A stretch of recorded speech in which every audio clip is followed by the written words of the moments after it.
This is every mental disorder and its effects explained. Imagine your brain suddenly failing to tell the difference between a dream and reality. That's schizophrenia, a chronic condition where perception, emotion, and behavior get completely scrambled. You might hear voices actively insulting you, and to your brain, they sound entirely real. Delusions also creep in, making you falsely think ordinary events hold secret, hidden messages meant just for you. The management trick isn't a quick fix, but a lifelong routine of structured care and strong support systems to keep those vivid hallucinations in check. When a child faces unbearable trauma before the age of 7, their brain pulls an extreme survival hack. Unable to process the horror, it splits consciousness into several identities or alters. This is dissociative identity disorder. These alters have their own specific memories, ages, and coping behaviors. Sometimes one takes over while another blanks out, causing frightening periods of missing time. The therapeutic approach here isn't to erase these identities, but to gently integrate the traumatic memories and reduce that intense, disruptive disassociation. Picture someone who constantly breaks rules, manipulates others, and feels absolutely zero guilt. Antisocial personality disorder isn't about being highly emotional. It's a fundamental lack of empathy and moral accountability.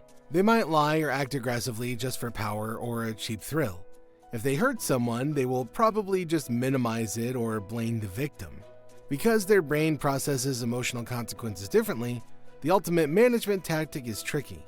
They rarely think they need help, making the condition very resistant to standard treatment. Imagine living with the exhausting ingrained belief that everybody's out to get you. In paranoid personality disorder, people see hidden threats in totally everyday actions.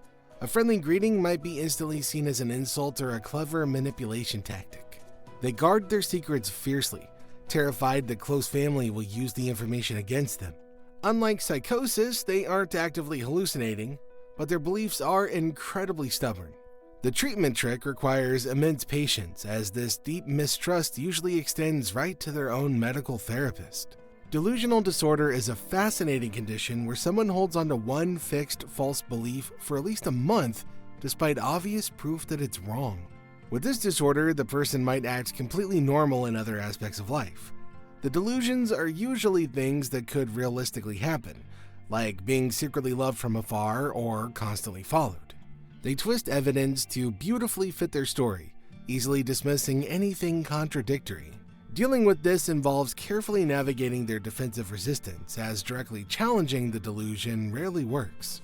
Catatonia is a bizarre, severe syndrome that completely hijacks physical movement. It usually tags along with other illnesses like major depression or bipolar disorder. A person might quietly freeze in an unnatural pose for hours, completely mute, ignoring all verbal instructions. On the flip side, they might experience excited catatonia, pacing around wildly without any clear purpose. They might even mindlessly echo your words. The medical hack here is a swift intervention. When properly identified, it actually responds surprisingly fast to specific targeted medications. Bipolar disorder is an intense emotional roller coaster, but when it includes psychotic features, the ride gets wildly unpredictable. It strictly requires at least one manic episode, a prolonged time of wildly high energy and impulsive choices. During mania, a person might genuinely believe they have immense power or intelligence. When severe depression hits, they might conversely suffer delusions of intense guilt. The key difference from schizophrenia is that these psychotic features only happen during mood swings, completely fading once their mood is finally stabilized with proper treatment. Cotard syndrome is as phenomenally rare as it is terrifying. Imagine your brain completely failing to connect internal emotions to your physical body. Because of this strange emotional flatline, the person genuinely believes they are completely dead, missing their internal organs, or have permanently lost their soul. Even if you show them logical evidence, they'll deny it, sometimes boldly claiming that they're immortal. To overcome this highly dangerous condition, doctors must treat the underlying severe depression to effectively reconnect the brain's broken emotional pathways. You look at your own mother, but your brain insists that she's an identical imposter. That is the heartbreaking reality of Capgras syndrome. The visual recognition center in the brain works perfectly, but the emotional connection center simply goes dark. To cleverly solve this mismatch, the brain invents a delusion. She must be a fake.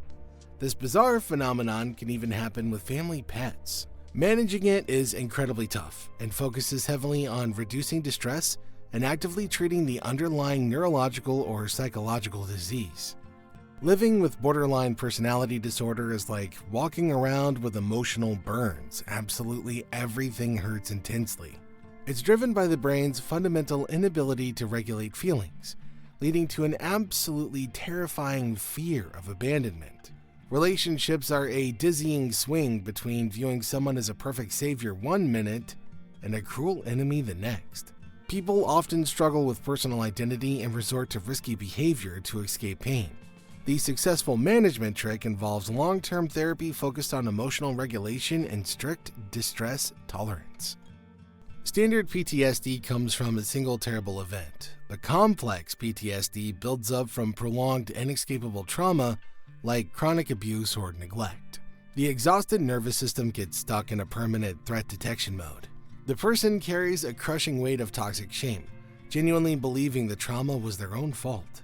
Trusting absolutely anyone feels impossibly dangerous, and emotional flashbacks can wash over them in sudden waves.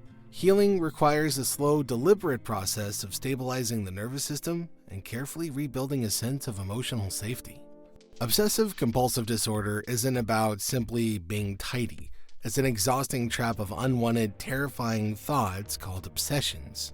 You might horribly obsess over accidentally harming someone or committing an immoral act. To briefly escape this anxiety, the brain forces you to perform compulsions, like checking locks 50 times or endlessly washing your hands. The person logically knows it makes no sense, but they can't stop. The therapeutic trick here is interrupting that cycle directly, using structured interventions to teach the brain that it can survive anxiety without the physical ritual. Let's look at a condition that blends two major psychological challenges together seamlessly. If schizophrenia and a severe mood disorder magically combined forces, it would be schizoaffective disorder. You experience deep depressions or wild manic highs, but with a major twist. Psychotic symptoms like hearing voices stubbornly stick around even when the mood episodes disappear.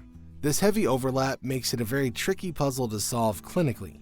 Managing this double impact disorder requires a clever combination of antipsychotic medications, mood stabilizers, and solid social support to keep the person grounded and actively prevent a severe, damaging relapse. Imagine experiencing a horrible trauma, and the days immediately following, your brain essentially shorts out. Acute stress disorder hits between 3 days and 1 month after facing a severe, realistic threat.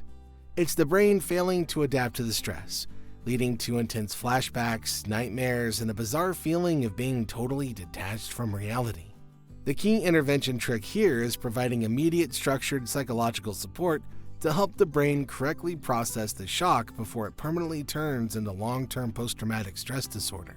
Anorexia nervosa is far more than a simple, superficial desire to be thin. It's a severe distortion of reality. The brain incorrectly equates starvation with safety and control, making the fear of weight gain absolutely terrifying. Even when the body is visibly failing and the heart rhythm is dangerously slowing, the brain insists that more restriction is needed. It's a serious malfunction in the brain's internal reward systems. The life-saving hack requires both immediate medical stabilization and intense psychological rewiring to correct these stubborn, deadly cognitive distortions. Our brains are wild survival machines, but sometimes their coping hacks severely backfire.